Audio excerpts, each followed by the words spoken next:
የሆነ ሰው ሰሞኑን ያው የምንናገረው ሰው አሳልፎ ሰጠን ምናምን የምንለው ሰው እኔ ግምጃ ልጎዳ ብሎ ካረገኝ ማሮች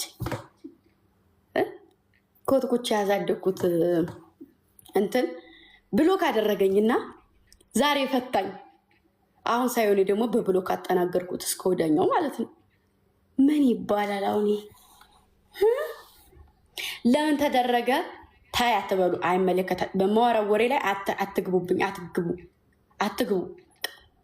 እኔ ልጆችን ነው እያወራ ያለሁት። ማውራት ካለባችሁ አውሩ። ማውራት የሌለባችሁ ልጆች መውጣት ትችላላችሁ። እኔ ስነ ስርዓት እኔ ተናገርኩ እንዳልድባችሁ እናንተ። እኔ ለወደደኝ እስከ ጥግ ድረስ እንዲህ አርጌ አንገቴን ለስለት ተሰጣለሁ። ለጠላይ በዛው ልክ ቋቅ አርጌ ተፈዋለሁ። እና ብሎክ አድርጉኝ። ለምን ፈታኝ?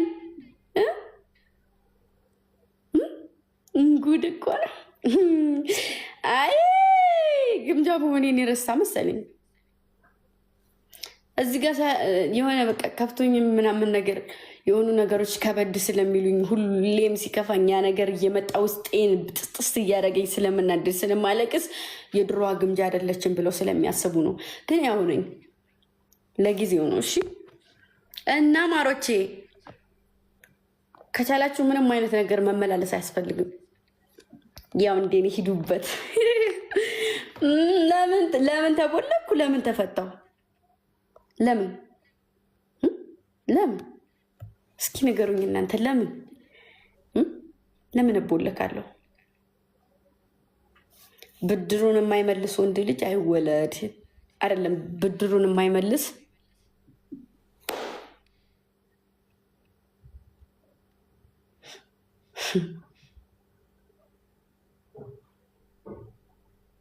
ስለዚህ እኔ ደግሞ አሁን ተራዬን ቦለኩ።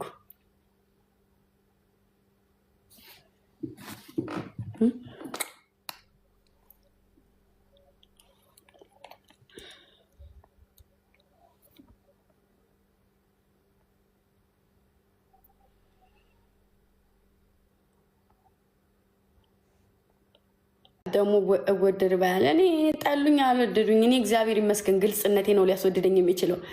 እዛ ጋ የኔ የዋህ የኔ ምናምን እየተባለ ግምጃ ነኝ። በአቋሜ ጸናለሁ።